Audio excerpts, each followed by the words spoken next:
Good morning, everyone. My name is Benjamin, and welcome to today's video. We're going to be looking at the absolute best case for the GOP.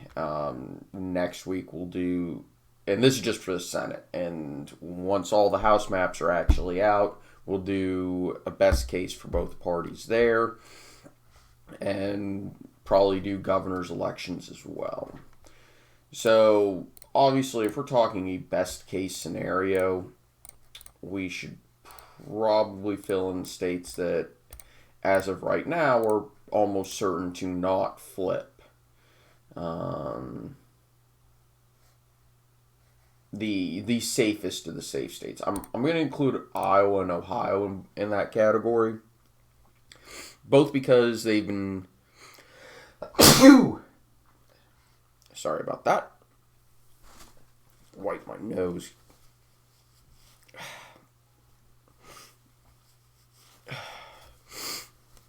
Sorry about that.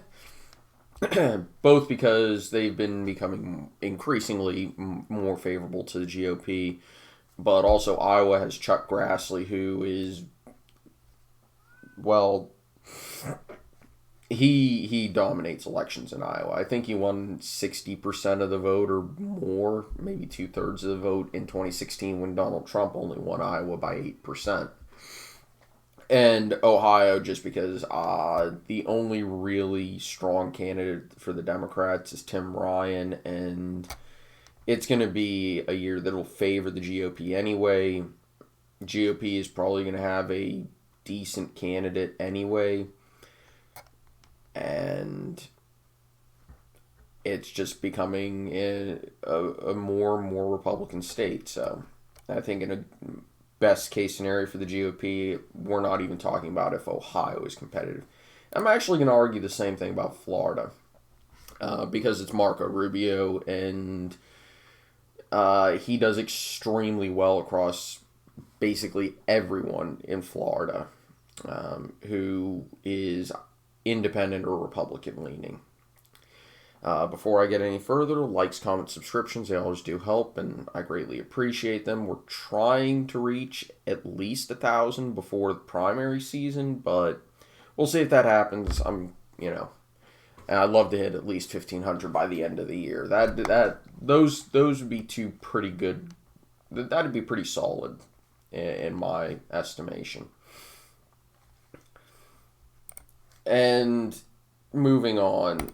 If we're talking about a best case scenario for the GOP, I'm going to put some states up here that probably won't be competitive even in a best case scenario. I'm going to include Washington in that, though. Washington is a bit of a unique situation. States that would... Maryland I probably should, but there are rumors that...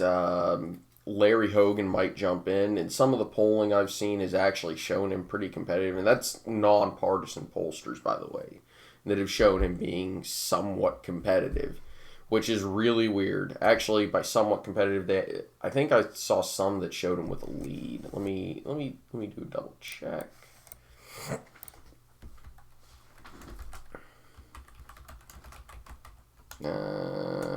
RCP. Maryland Senate polls. There we go.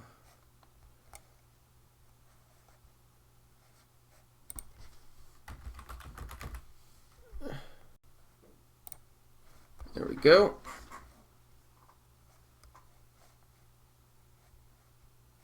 Okay, RCP is not showing any data, which is nice. Uh-huh.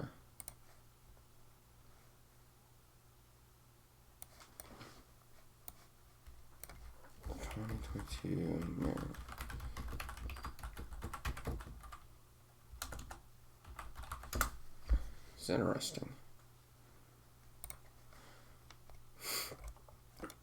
And, I mean, Chris Van Hollen is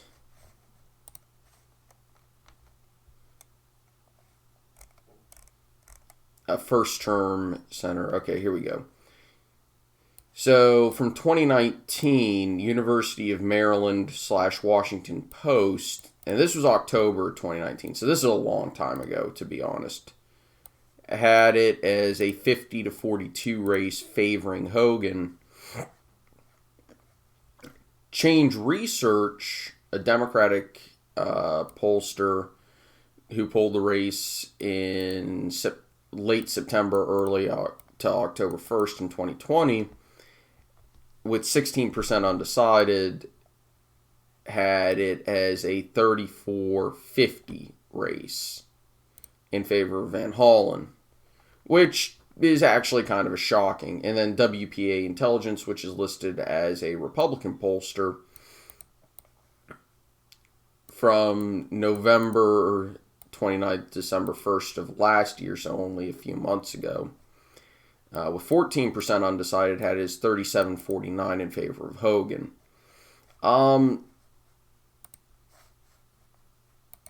So, we don't really have any real data.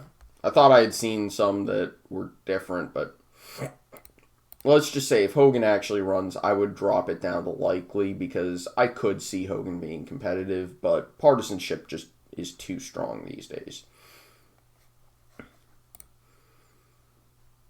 So let's talk about, and we're going to do a similar thing in Illinois, drop it down to likely, and just say, yeah, there are some scenarios where it could be more competitive. Georgia, North Carolina, both of those would be in the same category. As it is, I think Georgia's going to flip, but Arizona probably would flip in a best case. Nevada, certainly in a best case. And like I said, this is absolute best case. Best case, Colorado would just absolutely barely flip. Wisconsin and Pennsylvania would stay in the same column.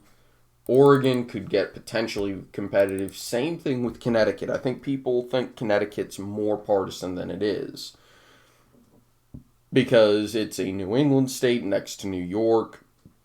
But Connecticut absolutely has the propensity to have close elections. It's a very swingy state. It's just there's that many more Democrats than Republicans. And it is absolutely possible for Republicans to win statewide in New England, because they have got this weird balance of a decent Democratic lead in partisan identification, but a ton of independent voters. And by independents, I mean true independent voters.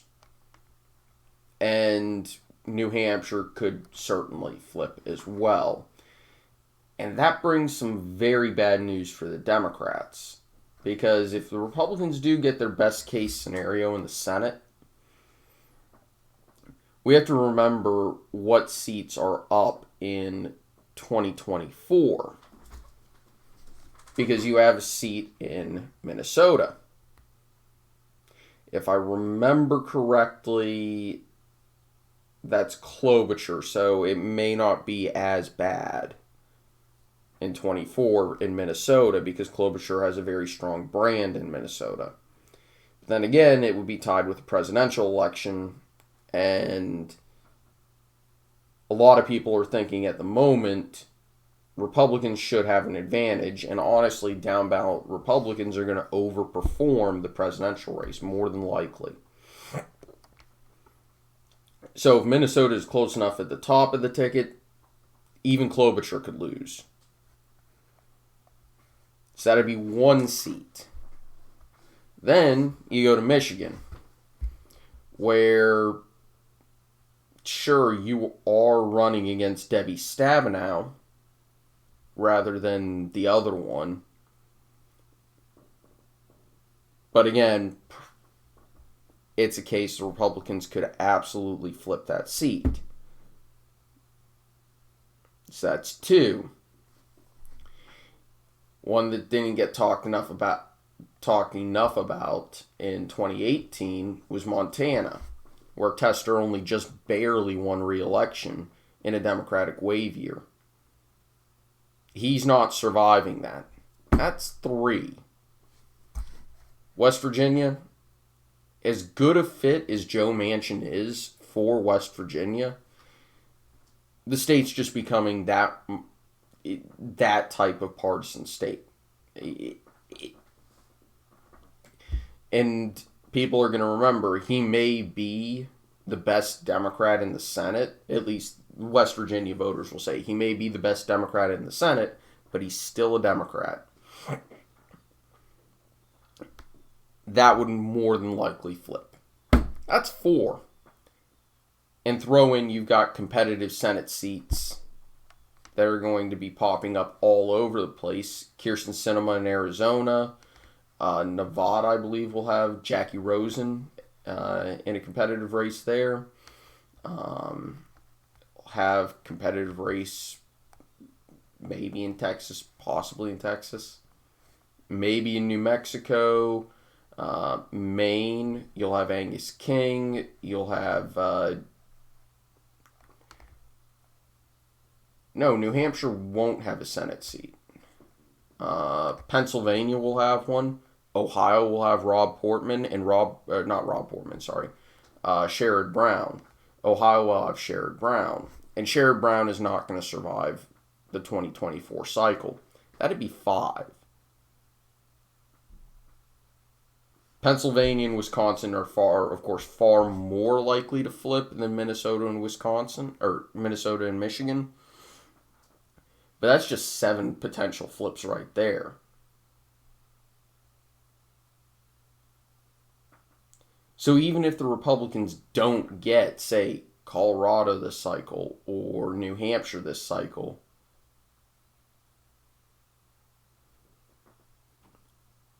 they realistically, to have a possibility at a 60-seat majority in the Senate, Republicans really only need to flip 3 seats this cycle.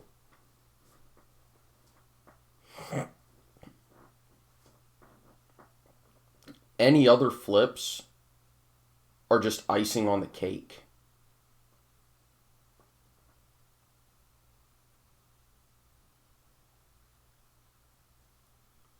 And by the way, that prognostication, it really should worry Democrats because it's not that far out of the question.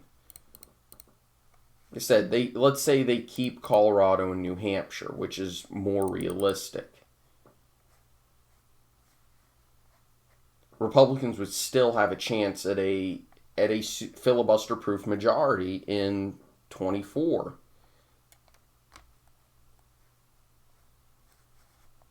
Heck, if we really look at it, let's say the Republicans, pull out the miracle, and this, by the way, would be a miracle, and they were able to flip Maryland and Connecticut, let's say, through strength of candidates, and Connecticut through its inherent swinginess. That'd be 57 seats. And if we go to here and Senate,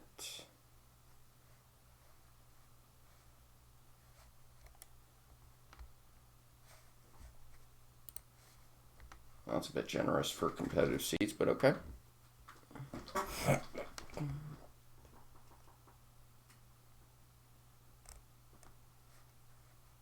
Come on, load, darn you.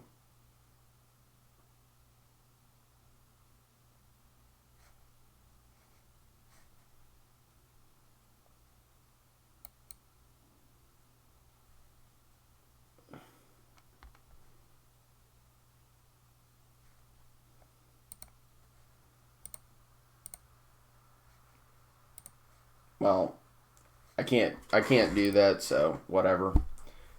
That would only put the Republicans 3 seats away, and Montana, Ohio, and West Virginia would put them over the top. Anything else would be icing on the cake. I'm not sure if theoretically the GOP could get to a veto-proof majority. Maine would need to flip, so that'd be 1, let's just hypothetically they get also a best case in 24. 1, 2, 3, 4, 5, 6, 7. On top of 57, that'd be 64. They would need 2 more seats. I'm trying to think of where they could get them.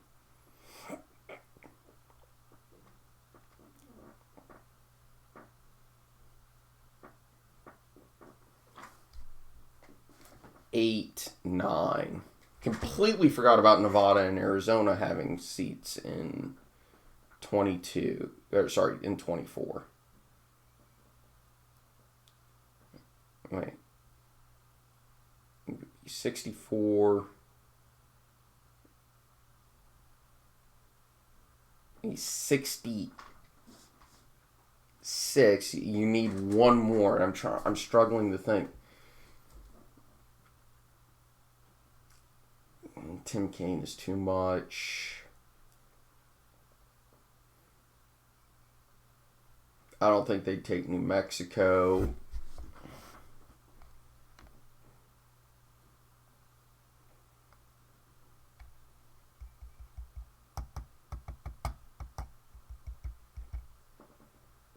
Maybe. Throw up one of New Mexico, Virginia, or something really just weird happening. But it theoretically, it's possible. You have to make some absolute stretches. So I think reasonably this would be a Republican best case scenario. Anything else is just outside of the plausibility margins, as I tend to think of them as. So we probably won't be seeing a Republican senator from Maryland anytime soon, but Anyway, thank you all for watching. I hope you enjoyed. I'll see y'all next time. Take it easy and have a very nice day.